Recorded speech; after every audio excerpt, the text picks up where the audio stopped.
Luiz, Como é que vai, Luiz? sou Tudo Luiz bem? Rodrigues, sou paraibano, assim que nem o senhor, da cidade de Coremas, e vim aqui para Brasília, já faz 3 anos que eu moro aqui, tentar aí mais um degrau na vida. E a gente vai bater um papo aqui sobre a nossa política, o nosso país, como é que nós estamos vendo aí a situação, né? Seja bem-vinda, Luiz, para a gente, como conterrâneo seu, paraibano, ver pessoas que se interessam em dialogar, entender como é que funciona a política, a boa política, né? A política com P maiúsculo, aquela que fala do diálogo entre os representantes e seus representados. Nós estaremos aí batendo esse papo e ouvindo aí o que você tem para falar. O bom representante é aquele que escuta o que o povo quer dizer, vê o que o povo vê e sente o que ele sente. Tá bom, então. O senhor não acha assim que nós temos uma Câmara muito inchada, com muitos deputados, senadores, a classe política está assim, muito alta? O que é que o senhor acha dessa quantidade? Quando você pensa no total, parece um número grande, realmente, e tem que se pensar como otimizar esses custos, ou seja, como diminuir os custos para valorizar a representação, para valorizar a atuação parlamentar. Porém, quando você vai para cada estado, você vê que nem sempre é tão grande assim essa representação. Se você pensar na nossa Paraíba, por exemplo, são apenas 12 cidadãos de 4,5 milhões de paraibanos que têm a honra de representar o estado na Câmara dos Deputados. Então são apenas 12 e que são divididos por região. A gente conhece lá aquela realidade, né, litoral, agreste, sertão. Alguns estados, que são até menores que o nosso, só tem 8 cidadãos para representá-los como deputado federal. Então, o que parece muito quando se junta o país todo, quando se vai de estado a estado, você acaba vendo que é importante ter representantes para poder estar ligado a cada uma das regiões. Eu sei. E quanto a financiamento de campanha, financiamento público, você acha que está correto? A gente vive hoje um cenário de crise política, crise moral, crise institucional e até mesmo crise econômica. E tudo isso tem a ver com o sistema de financiamento de campanha que nós tínhamos. Um financiamento deturpado e que gerava muitas vezes o que se chama o capitalismo de laços, ou seja, o Estado acabava ficando refém de interesses privados, porque grandes empresas não doavam por ideologia. O que se esperava era isso, mas elas doavam inclusive para quem ia ganhar e para quem ia perder, mostrando que elas queriam, na verdade, era ficar perto do poder. Quando a sociedade brasileira faz uma opção de dizer que não quer financiamento privado, aí você tem uma outra opção, que é o financiamento público. O grande problema do financiamento público é que a sociedade também questiona. Você vai tirar dinheiro que era para ir para os serviços públicos, como saúde, educação e segurança, para financiar campanhas políticas, ou seja, todo o sistema tem seus defeitos e a gente tem que encontrar aquele que melhor se adapta à realidade. Qual é a sua opinião sobre isso? Quando uma empresa entra em crise, a primeira coisa é o que está acontecendo, né? Veio uma crise política, trouxe uma crise econômica, trouxe uma crise institucional, as instituições não se entendem, qualquer fatozinho novo abalam as instituições, né? O senhor está vendo aí, o Supremo avançando, o Judiciário avançando muito sobre o Legislativo, né? E tem a crise moral, que o senhor acabou de falar, e a crise ética, né? Uma crise ética enorme. Então, o que é que eu proponho, né?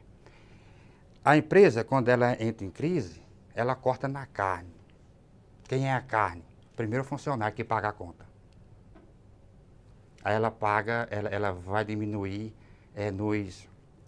na matéria-prima. Porque se vai reduzir funcionário, vai reduzir matéria-prima, vai reduzir produção, venda. Então, nós estamos em crise. A crise é grande, né? Então, o que é que eu proponho? Reduzir a Câmara em 50%, reduzir o Senado em 1/3. Esse projeto está aí, dormindo aqui dentro há bem uns 10 ou 12, 13 anos. Ouvindo o senador Álvaro Dias, quando ele estava no PSDB, ele era líder do PSDB no Senado, ele falou nesse projeto, né, de reduzir a Câmara em 50%. O Senado, 1/3. Todo legislativo, do vereador ao deputado federal, ao senador, passar pelos municípios, fazer essa redução. Todos os estados, Por exemplo, nossa Paraíba tem, o senhor falou em 12 deputados, né, federais. Então a gente ia cortar 6. E fazer o voto distrital majoritário, acabar com o voto proporcional. Voto distrital majoritário, vamos dividir a Paraíba em 6 pedaços. 2 partidos políticos, nós temos aqui 35 partidos com representação na Câmara, né? Deve ter uns 40 registrados no TSE e tem mais outro volume grande aí, atrás de registro. Diz que até a torcida fiel do Corinthians quer transformar em partido político, né? Então vamos transformar o país em um balcão de negócio. Exato. E você tocou num ponto importantíssimo. Esse número de partidos que nós temos, que é exacerbado. É importante, inclusive, identificar que na nossa história, esse número de partidos, ele foi estimulado no começo, porque nós estávamos saindo de uma ditadura.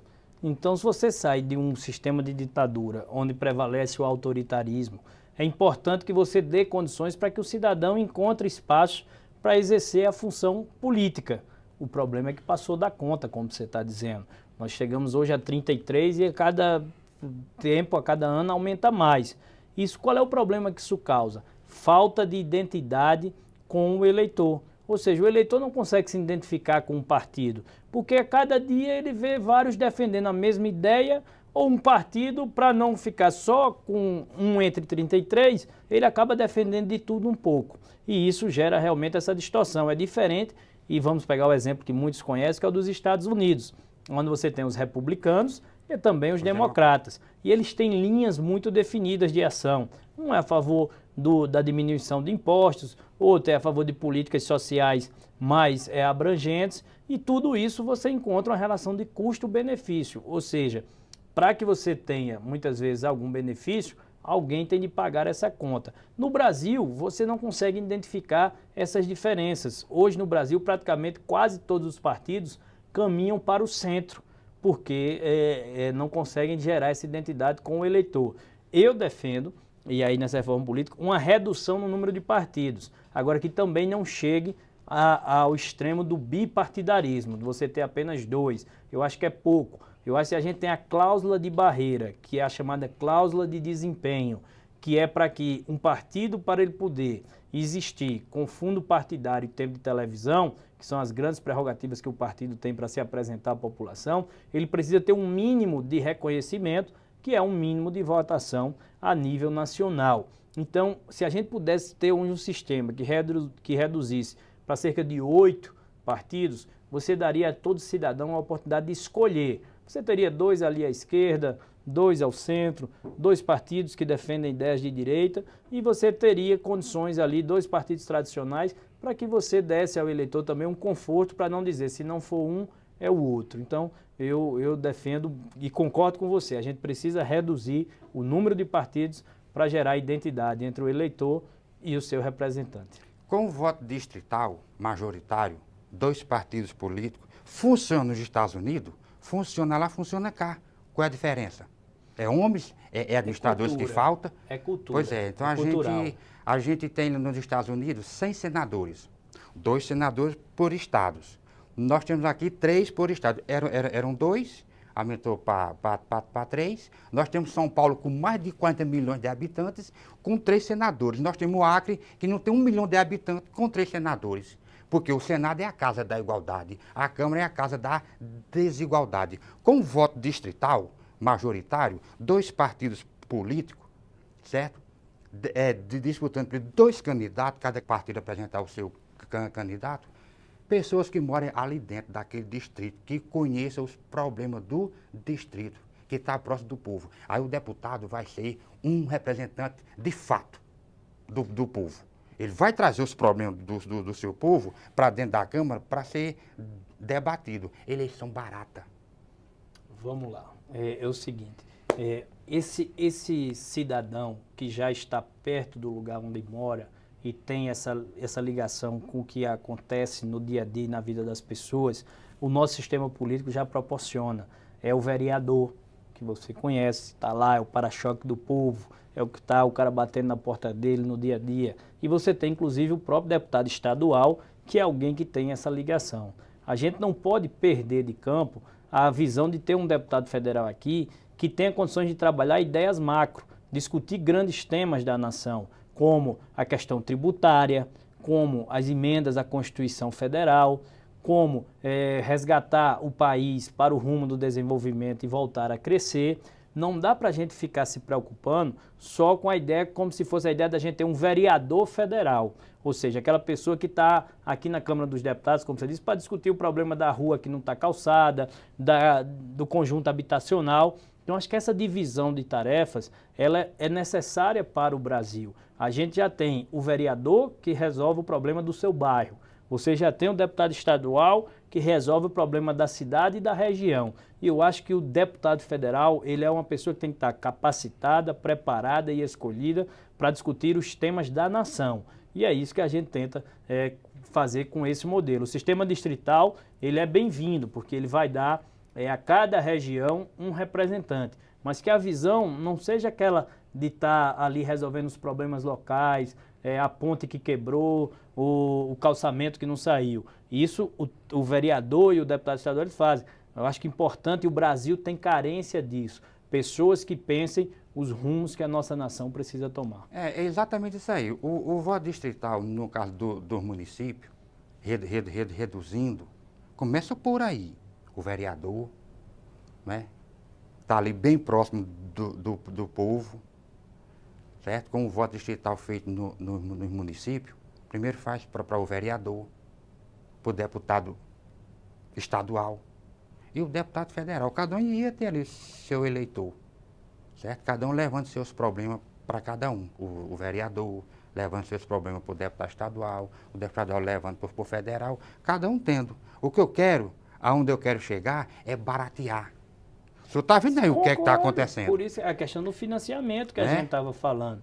As eleições precisam sim ficar mais baratas. E isso é uma questão hoje cultural, do cidadão, né? A nossa cultura política é de realmente a gente procurar votar menos em partidos ou em pessoas e votar mais em ideias. Eu acho que quando a gente tiver uma cultura política em que as ideias que uma pessoa defende sejam o principal motivo que leve um cidadão a escolher, aí sim nós estaremos no rumo certo. A gente tem que parar muitas vezes de ver uma situação que lá em Coremas você conhece, na Paraíba, os outros estados, a gente também, muitas vezes é o assistencialismo que gera o resultado voto. E isso é uma prática que é nociva à democracia e que é nociva aos nossos sistemas de governo. Na verdade, tudo isso se fala de reforma política. O que precisa transformar não é só a cara dos políticos, sair um para entrar o outro, mas é preciso mudar a cara da política, a política com P maiúsculo. As pessoas têm se afastado da participação política porque ela perdeu a crença de acreditar de que o seu voto pode transformar, o seu voto pode fazer diferença. E essa é uma grande verdade, Aloysio. Você sabe disso. Na democracia, o voto é o instrumento mais democrático que existe, porque do mais rico ao mais humilde, do mais jovem ao mais idoso, todos nós valemos um. Todo cidadão brasileiro tem o mesmo peso, o voto igual a um. Então basta a gente saber escolher bem, escolher as pessoas de bem e afastar aquelas que não prestam, aquelas que não cumprem o seu papel. É através da urna que a gente vai fazer a grande limpeza da democracia, como você disse.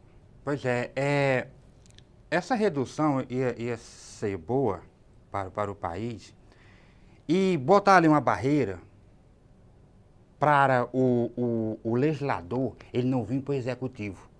Eu votei no deputado federal. Eu concordo. Eu não votei em ministro. Né? Porque o voto distrital é um candidato, não tem suplente. Eu votei no candidato federal, votei nas propostas dele, nas ideias. Ele foi para o TCU, por exemplo, e entrou um suplente que eu não sei nem quem é.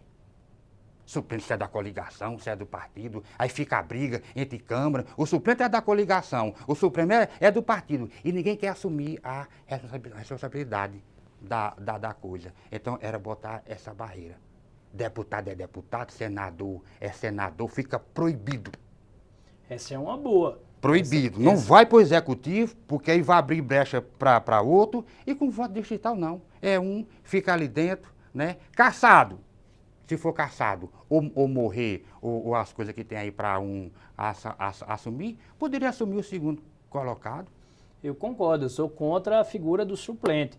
Eu acho que para senador, por exemplo, nós tínhamos que acabar com o suplente de senador e caso tivesse um motivo de substituição do senador, o deputado federal mais votado assumiria a função do senador. Essa é uma ideia que tem chamado muita atenção, porque hoje o número de suplentes que ocupam espaços, especialmente no Senado Federal, eles chamam a atenção e eles retiram do cidadão aquele sentimento de representatividade. Apesar do suplente estar lá na chapa, quando você vota no senador, aparece a foto dele na urna, você muitas vezes não presta atenção. Aconteceu até para presidente agora, né? Quem votou na Dilma, votou também Michel Temer para ser o vice. E é engraçado que muita gente fica reclamando de Michel Temer ter assumido a presidência, mas foi exatamente quem votou na Dilma que votou também em Temer e ele está cumprindo a função constitucional. Ou seja, às vezes a gente não tem a cultura política de observar quem são as pessoas que estão acompanhando os titulares, né, na chapa. Isso serve para governador, presidente, prefeito e no caso dos que tem os vice e no caso dos senadores que têm os seus suplentes. Você está certíssimo e seria uma excelente regra, fim dos suplentes de senador. Acabar os suplentes. Você vai votar na pessoa. E acabar os né? vices também ou não? Não, os vices têm que ficar, porque alguém vai ter que assumir, né? Sim. Michel Temer é presidente de fato e acabou. Eu vou ter Mas não era um corte de custo bom também, não? Aí, no caso, se o prefeito se afastasse, assumiu o vereador mais votado, não era não? Não, mas o vice faz essa figura, né? Não é que nem no período faraônico que não tinha vice faraó, né? Então. Ali coisa, e aqui, a coisa aqui é diferente. Mas o que o Brasil precisa é disso, é da gente baratear a política. E né? se barateia colocar o político no seu lugar. O senhor vem para cá representar o nosso povo, a nossa Paraíba, de fato.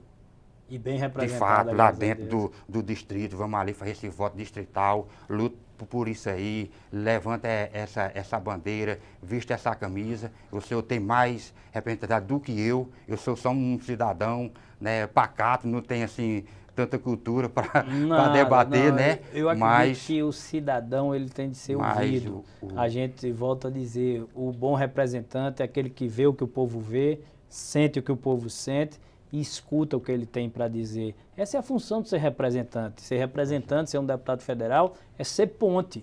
Ponte entre as demandas que vêm da sociedade, lá na base, lá nas cidades, e o poder público, que está aqui em Brasília, nos ministérios, que é quem leva esses recursos, esses investimentos. Aquele deputado que procura muitas vezes só ficar preso dentro de um gabinete, no ar-condicionado, no paletó e gravata, ele se esquece das suas bases e perde essa identidade. Por isso que é sempre bom, seja lá quando a gente faz a visita nas cidades, ou em oportunidades como essa, que está proporcionando a gente bater esse diálogo, que a gente tenha com o ouvido aberto para ouvir o que o povo tem a falar. Pode ter certeza que as suas ideias são bem recebidas e passarão a fazer parte, né, da nossa articulação na hora de decidir aquilo que a gente pensa. Você defende o voto distrital. Eu penso que o voto distrital ele tem que vir acompanhado de um sistema que também contemple o Estado. Não dá para chegar aqui em Brasília com a mentalidade de ser representante apenas daquele distrito. Eu preciso ser representante do Estado. Então, quem sabe um sistema distrital misto, que tenha o voto em distrito, mas que você também tem aquele parlamentar que é votado em todo o Estado, ele passa a também ser respeitado como alguém que não está ali para resolver só os problemas daquela cidade e esquecer as outras onde ele não foi votado, mas a representar o Estado como um todo. E voto em lista, o que é que o senhor tem a dizer do voto em lista? Eu sou contra o voto em lista. Eu acredito que o voto em lista ele não permite a oxigenação da política.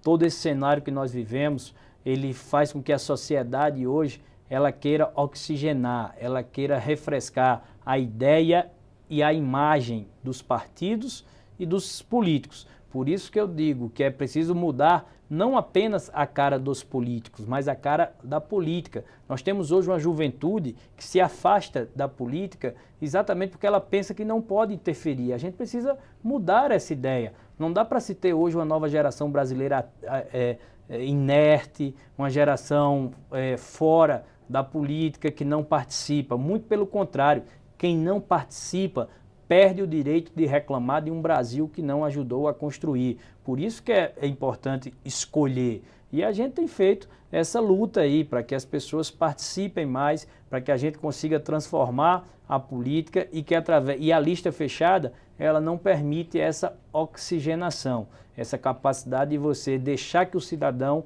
escolha da melhor forma quem é o seu representante. Então, concordando com você, eu também estou fora do voto em lista, não contará com o meu apoio. Porque a lei é o seguinte, cada partido vai apresentar uma lista de deputados, vai lá, 10, 20, aí o que eu vou votar está lá em 10º colocado.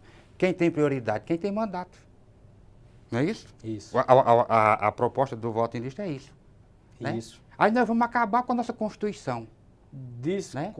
Desvirtua totalmente Não, a nossa escolha. Constituição, no artigo 1º, todo poder emana do povo. O voto em lista, o poder não emana mais do povo. Nós não vamos mais votar em quem a gente quer. Então, o voto em lista está fora de cogitação e vamos partir para Está fora de cogitação, e o partido que não soubesse escolher direito os seus representantes é quem seria punido. Porque se a pessoa que você quer está em 10º na lista, você vai dizer, então não vou votar nesse partido, porque ele não prestigiou meu candidato, vou escolher outro. Então é um sistema que realmente, para a cultura política, pode até ser que dê certo em outros países, como muitos países adotam. Mas a gente tem que levar em consideração aquilo que é a nossa identidade, aquilo que é a nossa cultura. E não dá para fazer um salto tão radical de mudar de uma hora para outra sem uma transição. Então o que eu defendo para a mudança do sistema político brasileiro é o voto majoritário. É aquele que muita gente chama até do nome de distritão. É parecido com o distrital que você defende, mas o distrito seria todo o estado. Em suma, o voto majoritário é aquele em que entram os mais votados e ponto. Se acaba com a ideia da coligação proporcional, aquela história que o brasileiro não entende, que é como é que aquele deputado que foi mais votado perdeu a vaga para um que teve menos votos. Ninguém entende, o cidadão brasileiro se pergunta, se questiona, e isso acaba gerando uma falta de legitimidade da representação. É o que muita gente chama do efeito Tiririca. Por quê? Porque como o Tiririca foi muito votado, meu amigo Tiririca foi muito bem votado lá em São Paulo, o partido dele teve o direito de fazer mais 4, 5, 6 deputados, mas que tiveram 400 votos, 1.000, enquanto outros que tiveram 50 mil votos não entraram.